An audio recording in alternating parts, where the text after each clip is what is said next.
Hey everybody, it's Dave, Blue Jacket 66 here for another video. It's been a little while. I'm still working on my part 3 of my 1950s hot dog issues video. If you're just checking in here, you might want to check part 1 and part 2 of 1950s hot dogs issue. I'm still working on the third part, being a little lazy about it, but in the interim I thought I would talk a little bit about a recent pickup of mine, and then a little bit about the recent Robert Edwards auction that I participated in. I usually participate in all of their auctions because they are the premier auction house. And how I judge auction houses are really by the amount of material they have, the trustworthiness and honesty of the company and company heads themselves, reliability, communicability, shipping, etc. And I put them at the top of all known sports card auction houses. So I'd originally planned on making a really detailed video about what my approach is to an auction. When an auction initially pops, what do I do to strategize, and how do I look at the lots and decide what lots I want to bid on and focus on. And I ended up not doing that. There was one card, actually a couple cards in this auction, specifically probably 2 cards in this auction that I've been preparing for I think about 4 months, because I knew they were going to be in the auction. I really geared up, meaning I was saving money, really going back to August, I think. So I was saving big for them. And a little later on in the video, I will talk about that auction, much more general than I had hoped. And I will at some point make an auction house primer video, because I think I'm really qualified to do that. As I've bid in most of the auction houses, and I know a lot of their owners, etc. And I will do that at some point. But I want to start off with a really interesting card I got. I was at work and got a text from Brian Roth, B Roth 6. And he said, hey, have you seen this card? It was a card that someone was posted on the buy, sell, trade part of Net 54. I clicked on it, and I do know that card and know that issue, although not well. So I essentially immediately paid the seller's asking price immediately and received it in short order. And that is the 1920 or 20s Universal Toy and Novelty card. Now, I don't know much about the Universal Toy and Novelty Company, but it's pretty obvious what they did, toys and novelties. They are known to have put out several issues of cards. Some cards are non-sports cards and movie stars, etc. But 2 particular issues are sports cards. And the one is the W504 Universal Toy and Novelty cards. Those were put out in 4 different panels, uncut sheets, I guess we should say, that represented the 3 New York teams as well as the Washington Ball Club. And so the big card of all of those is, of course, Babe Ruth, who's in the New York Yankees uncut sheet. I don't have that card. These are non-colorized, but they're really cool cards, and I think I've shown the New York Yankees uncut sheet and the Babe Ruth. But those were released in the 1920s. I think probably more likely it's a set date of 1925.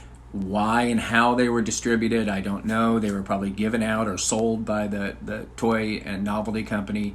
But I think it's pretty well known that there's a lot of these sheets that's how they were distributed. They weren't cut up. They were distributed in sheets, and then people may have cut out their own cards. So that is one. And the other sports issue is the W-UNC, UNC, meaning it's really uncatalogued and unknown exactly how they were distributed. But that's the 1920s is how they categorize it.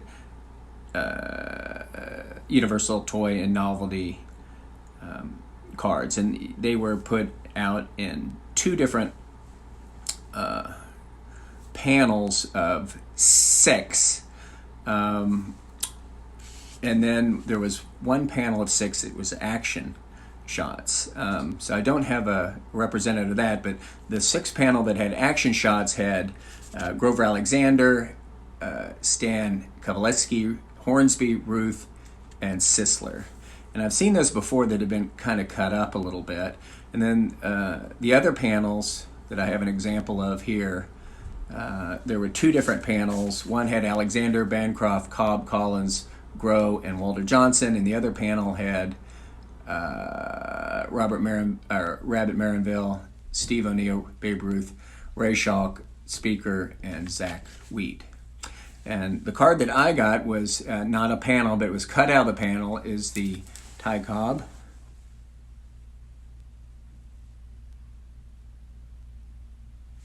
It's blank back. And I don't think it is known at all the reasoning behind these panels, because this is a little thicker stock.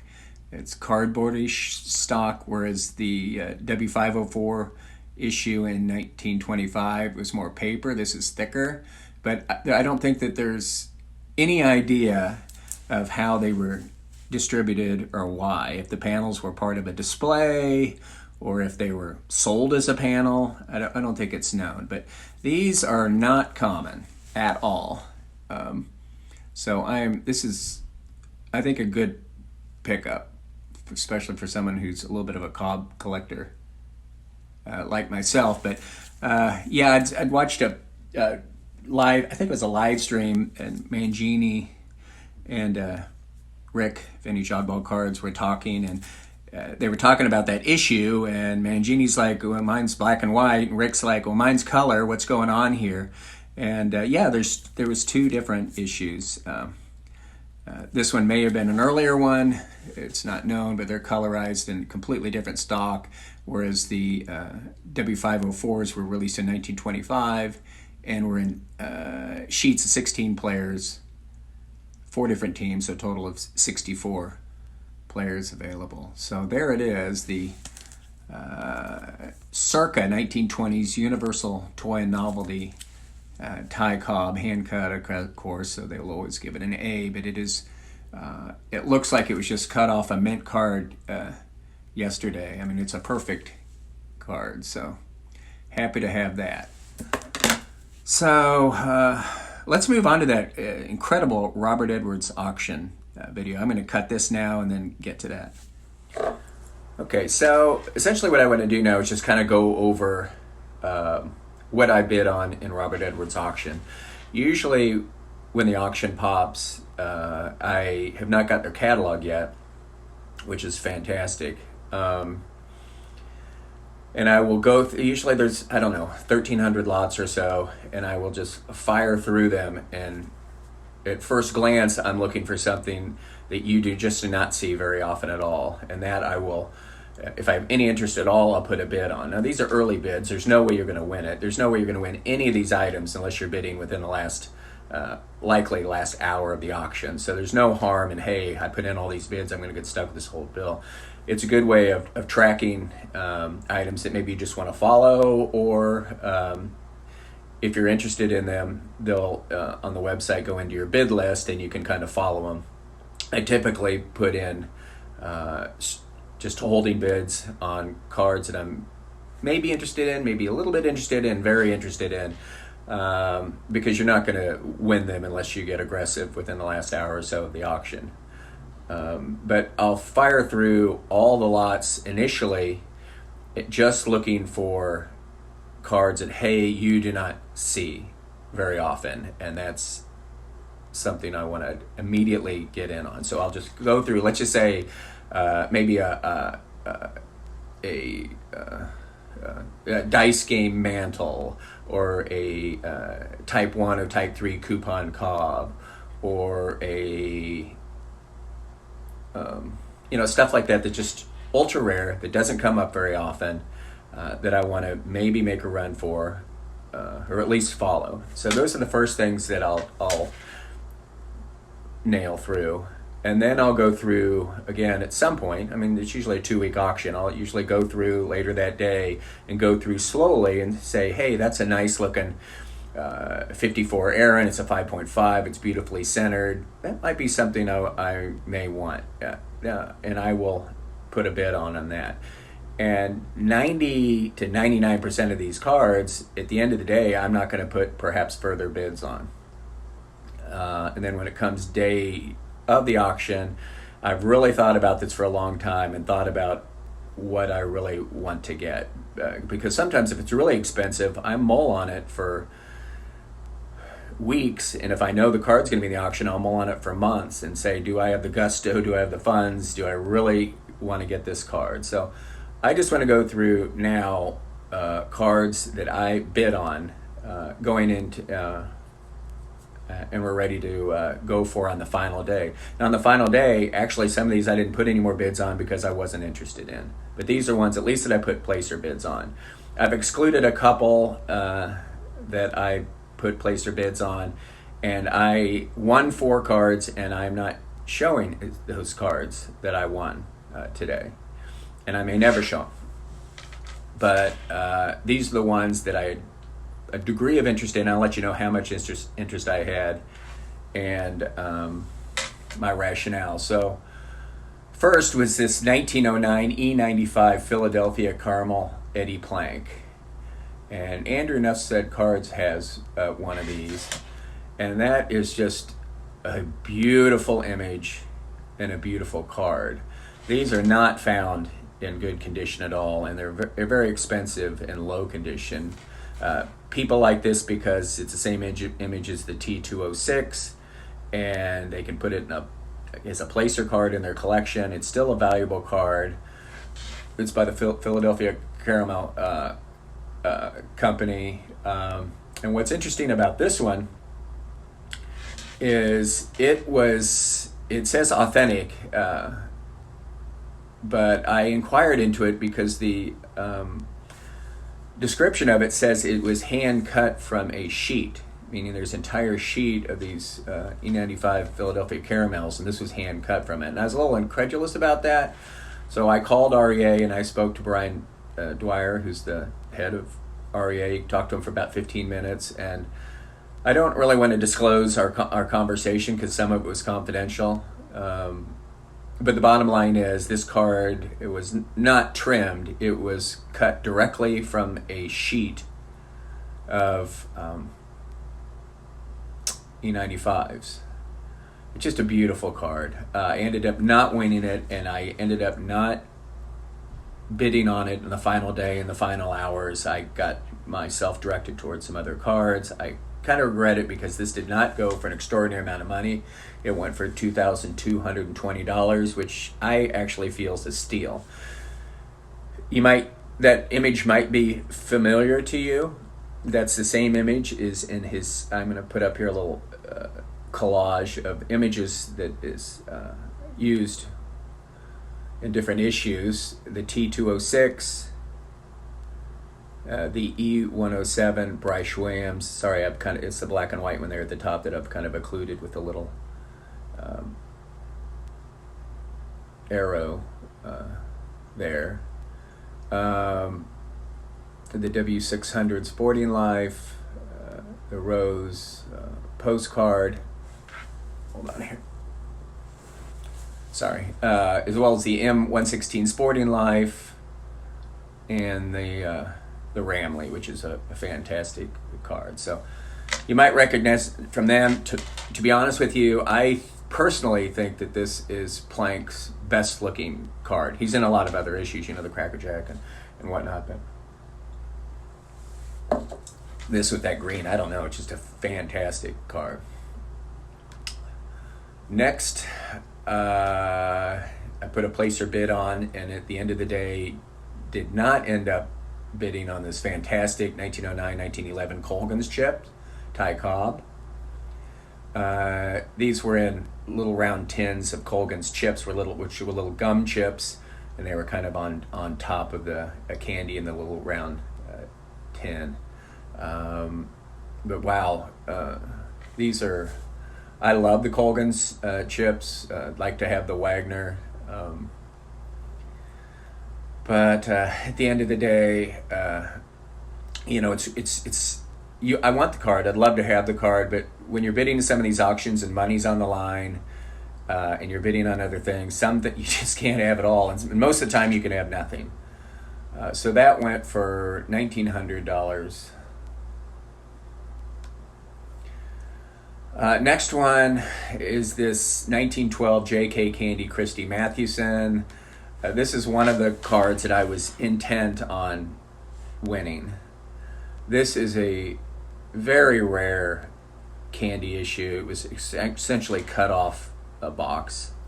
There's a couple types of these JK candy box and images, but oh boy, I think I have all his other candy box cards. I did not have this one.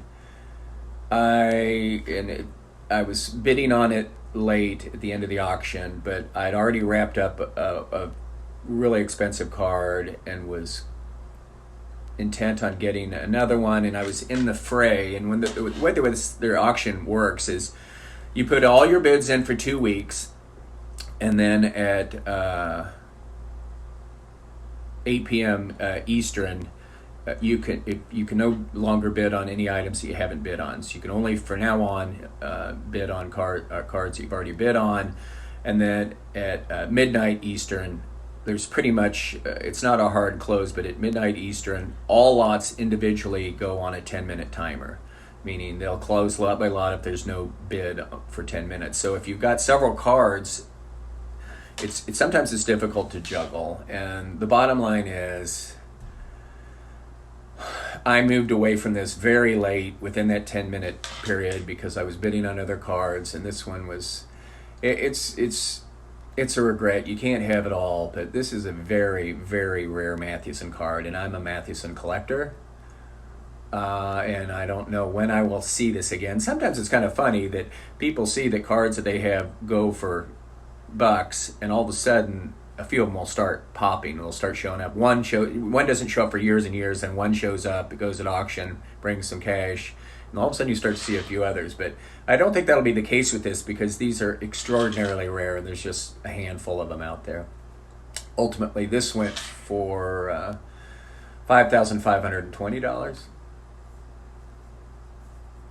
Okay. Next card I was looking at was this 1917 E135 Collins McCarthy Cobb.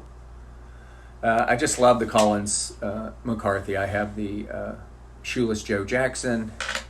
A lot of stars in this. Ruth's obviously the big one, but this is 2.5, and you know that's kind of the in pre-war vintage cards, especially Hall of Famers, and you know 2.5 to 3 is a beautiful card. You just don't see these in 6s and 7s. That's just not a thing. So, and this is a 2.5, and it's just a nice image and looks fantastic. But I did not bid on this a final day. It was a placer bid, and I did not put any more bids on that one. Next up, another Cobb, the E121, which is just a fantastic image. It's from 1922, series of 120. And again, I'd love to have this card, but there was so many great cards in this auction, and there was hundreds of cards that I would love to have that I didn't even bid on because I had to start at least with a reasonably manageable batch. This went for $2,500 and some change. The next, and I actually saw this late. I didn't see it during my initial runs, and maybe after a week and a half, actually toward the end of the auction, I kind of stumbled upon it. What I will do is,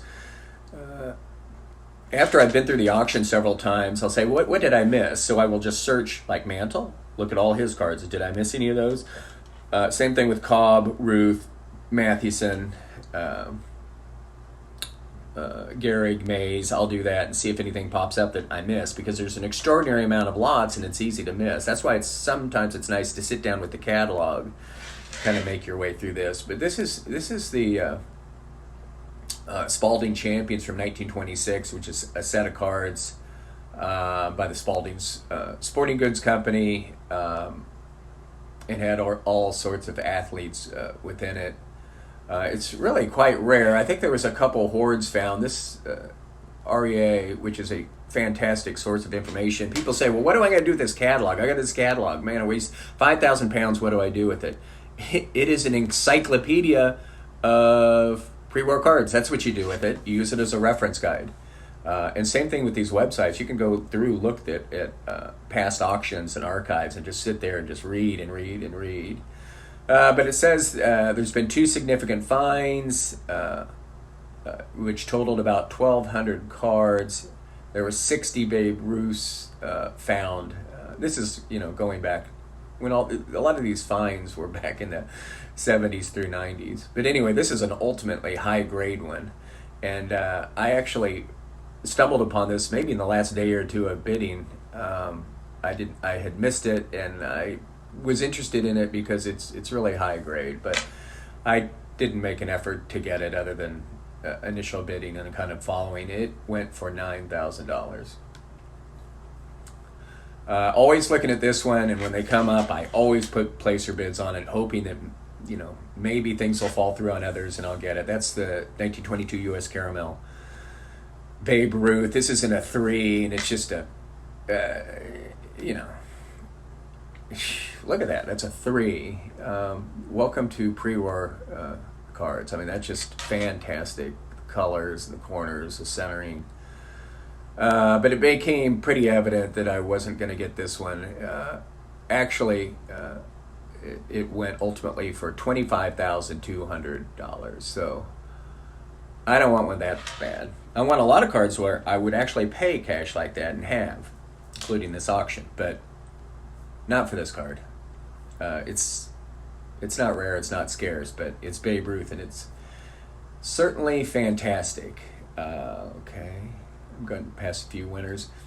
Another Babe Ruth that I just put a placer bid on just because it was really a nice looking 2.5, his 49 leaf.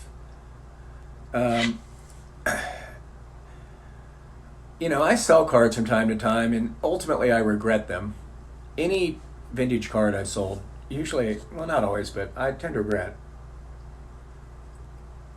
And I did have a 2.5 in this leaf. It was the best 2.5 I've ever seen. It made this one look shabby. It was perfectly centered and beautiful, and I sold it a long time ago for pennies of what I could get for now. All right, here's the card that I spotted, and this is the one that back in July or August I said, this is it. I'll just put it up there. So this 49 leaf page in a 3, I knew was going to bring some cash. It is dead centered. It's just wonderful. The back's fine. It's just, the registration is fantastic. And I knew, okay, I've got to suck it up. And believe me, I thought about it. I mulled it over day after day for months and months and months, because I know it was going to go big. And then some other pages started showing up in Heritage Auction and a couple other auctions within a month of this one going off. And some of them were in BVG holders, and I was hoping that people would get their page card, and this one might slip through because people had already got their page card. But I was ready to get it, and I was ready to get it, and I had enough money to buy it at the price it went for. But sometimes it just comes down to, are you feeling? And I always think, if I wake up in the morning and I paid this for this card, how am I going to feel? Is my stomach going to drop out? Am I going to be elated? How excited am I about this card? And I was obviously damn excited. But when it came down to the final hours of bidding, I had a heart-to-heart with myself, and there were some other amazing, extremely rare, fantastic cards, which I won, that I thought, well, I can get these cards, and do I want to let this go? And ultimately, I let it go, and bye-bye, because at $44,400, never gonna. I don't know. I think this card is going to the moon. I just do. I think 10, 20, 30 years down the line, hundreds of $1,000s. I just feel that way, and that's not why I would want it. I love Satchel Paige. I love this card, which brings me to the next one, and that is this one. They had another one, and this is a killer in an SGC1. I'm not showing the back, but the back essentially in each corner has a glue mark where it was obviously glued in the album. The glue is that golden colored glue, and you can read the print through it. So there's no paper loss, and it obviously was removed, but there's still some glue residue there, and you can read through it. And the front is just, again, fantastic registration. The centering isn't quite as good as that 3, but people were very interested in this card too. And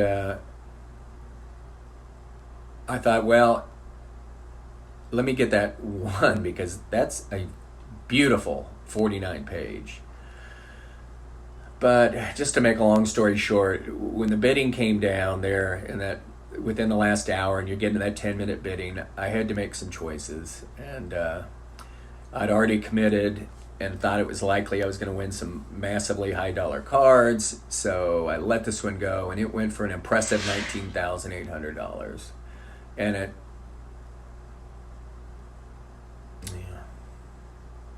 it's worth it. I mean, it's just, gosh darn it, it's beautiful. Here's the other one. Now, you know, I say I'm walking through when I first initially get the auction pops, and I'm running through things. This card is typical of what I immediately click on. These are the rarities that I'm really interested in that I click on during that first pass. And everybody who knows me knows this is my card, that I think the days of me getting this have passed. However, you know, you always try and you always dream and you always wonder if something might happen. But it's a 52 Tip Top bread label. These were labels that were stuck to the end of the plastic bag on the end of a loaf of bread, Tip Top bread. And these mantles are just extremely rare, and they're extremely valuable. Sometimes you'll see them where they're altered a little bit, where maybe things got torn off, and so people kind of trim them up. They're never in great condition. I don't, you know, they're always poor, because they were bread labels. They're just thrown around, and they're just creased and scuffed and whatnot. But this is one of my white whale. This is maybe, when I think of cards that I want and would give my house for, this is in the top 5, probably the top 2 or 3. But I didn't chase it. I wished for it, but it went for $34,800.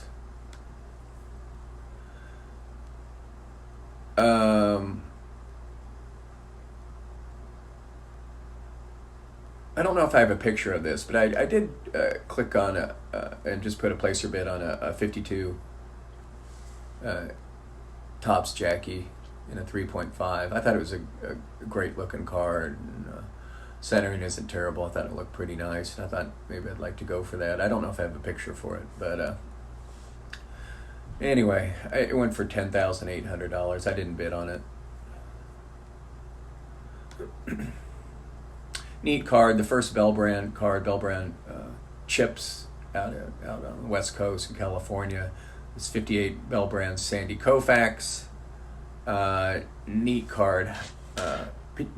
Pepino Man has a Bell Brands. I sent him a Pee Wee Reese Bell Brands card several years ago. And Bell Brands went from this type of picture, this black and white with this frame, and the next year and the years after went into really beautiful color pictures.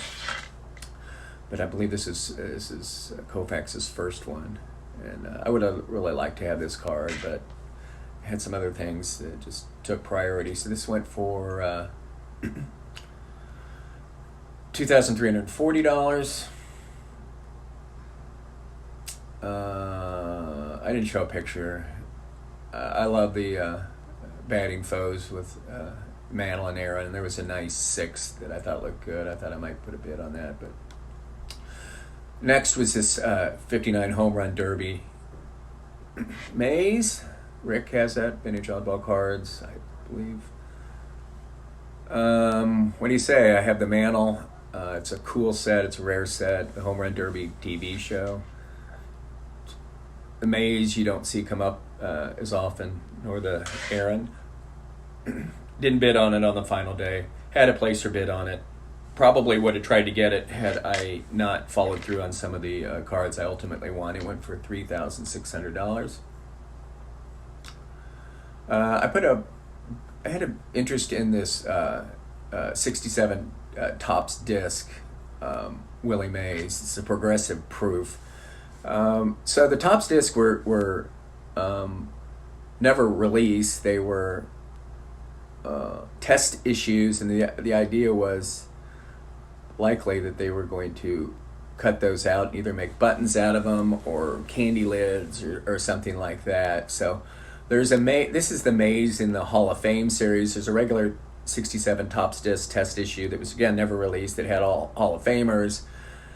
And then there was also a San Francisco only players, a 67 Topps disc, which has a different image of Mays. This is the one in the Hall of Fame series.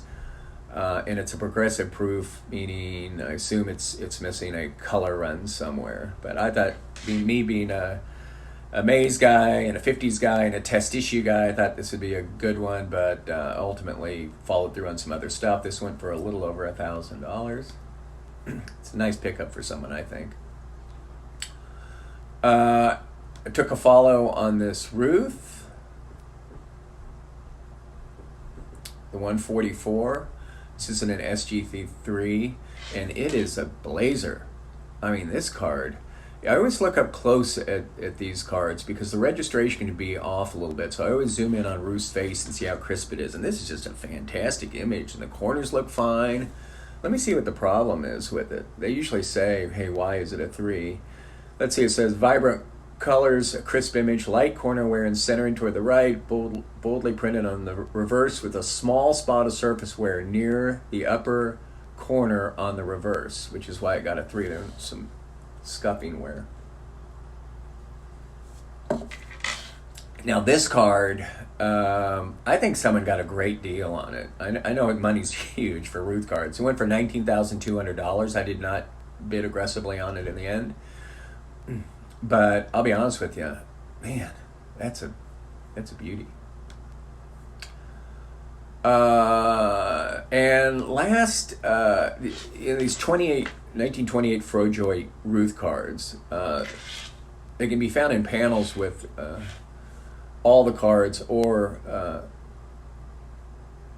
factory cut. And the deal with these is they're ice cream cards, but people started reproducing them sometime probably in the 80s or 90s, and all of a sudden they were very hard to distinguish real ones from fake ones, so everybody stopped grading them except for Beckett.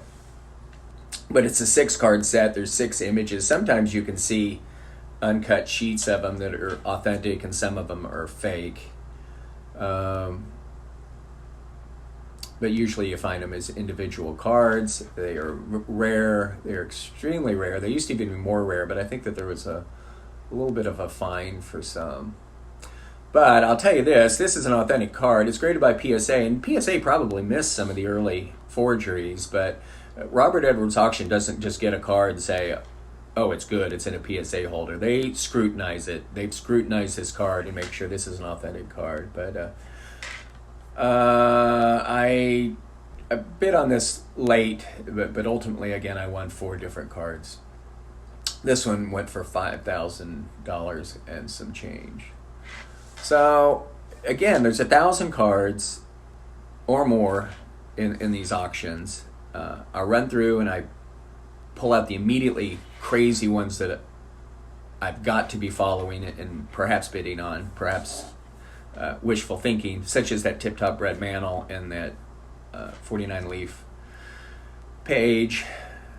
And then I'll run through again, and then I'll run through again and again, and usually I get this list. Now, usually my list is higher, a higher number going into the final day, and I'm not bidding on, let's say that I have 20 cards on my that I put little placer bids on. That doesn't mean the last day I'm going for all of them, but they're ones that stick in my head. And sometimes it's like one that I put a placer bid on that had a little bit of interest on. You think about it over 2 weeks, and then you start prices start changing, and you're like, yeah, I want that card. I'm going to go for that card. So I always have this pot of cards, and then sometimes it's the final day, just whether or not you're feeling it. And I started really feeling it for the cards I won. And you're like, well, why aren't you showing the cards I won? I don't want to show the cards I won right now.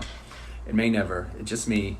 I really, I know I show a lot of cards, but I don't really show many of the cards that I win at auctions and some of my better cards. It's just me. It's just the way it is. It's silly, but you got to have stuff to yourself. So I'm going to do an auction house primer, and I'm going to do also one how I do go through bidding, because people, I think, missing out. They think these big auction houses, that everything's high dollar and out of reach, and that's just not the case. Correct. These auctions are not full of 50s and 60s cards in mid-grade. They're not. I agree with that. But there are auction houses that are loaded with those. And but if nothing else, it's fun perusing the auctions. Again, 99% of the things, or well over 99% of the things I look at, I'm getting some knowledge on, and I'm not bidding on. I've never ever bid on a Leland's auction, but some of the stuff they have is really cool and obscure. It's really not my kind of auction house because it's more of a memorabilia. But anyway, that's it. Blue Jacket 66. You guys have a great day.